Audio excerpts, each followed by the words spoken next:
Early on the morning of September 18th, flash floods swept away two local law enforcement officers at exactly the same time.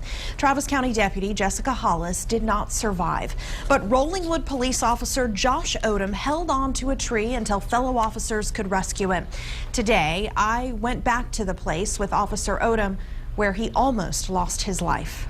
Right about there is where I got swept in. Officer Josh Odom didn't want anyone to get hurt that morning. I had parked my unit on this side to block this side of the road, and then I was actually standing on this side in a rain jacket with a flashlight, stopping cars as they were coming.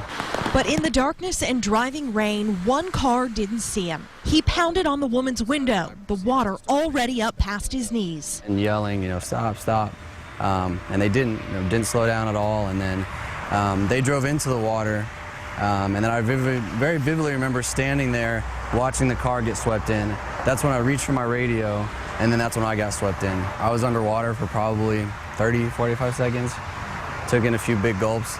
There was a moment where I didn't think, thought that was it. This is it, because you can't get a breath. By the grace of God, I found a tree branch, grabbed onto it, kind of got my footing, and just held on to that. The water was getting pretty strong.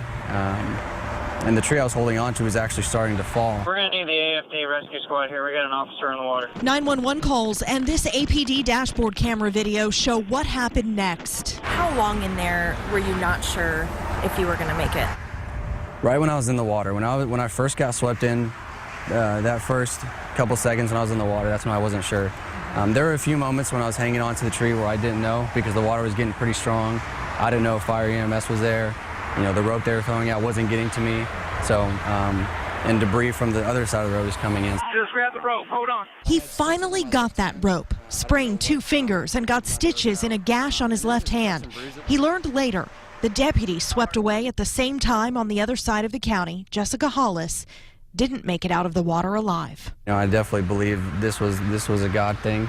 I've asked myself every day since it happened, why not, why not me?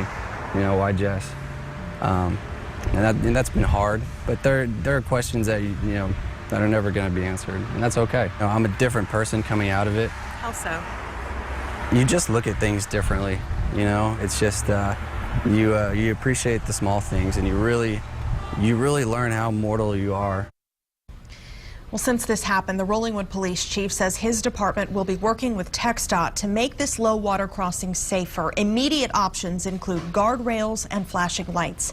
Officer Odom says he is not angry at the woman who drove past him. He believes she just didn't see him. The police chief told us today she will not face any charges. Officer Odom also says he is ready to get back to work. He will return to Rollingwood PD next week.